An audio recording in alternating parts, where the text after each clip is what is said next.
ఒక నమ్మకం పెట్టి మేము ఒకటే చెప్పాము, ఎన్నికల్లో ప్రజలు గెలవాలి, రాష్ట్రం నిలబడాలి.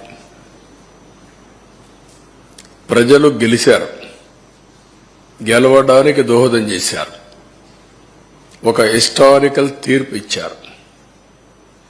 రాష్ట్రం నిలబెట్టడం ఇప్పుడు అందరి బాధ్యత.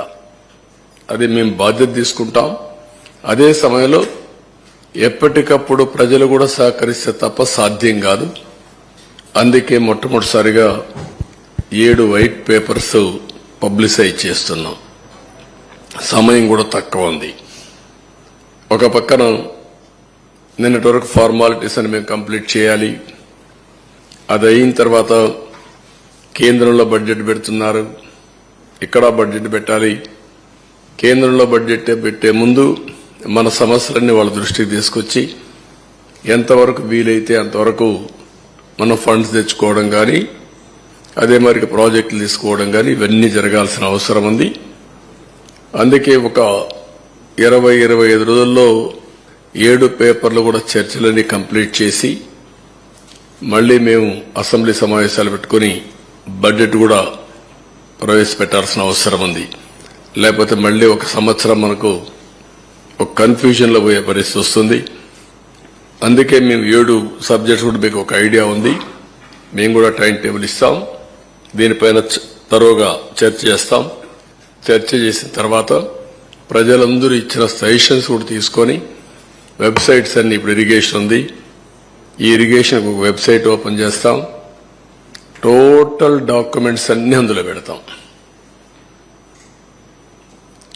ఎందుకంటే ఒక అలవాటు అయిపోయింది, ఏది చేసినా ఎదురుదాడి చేయడం.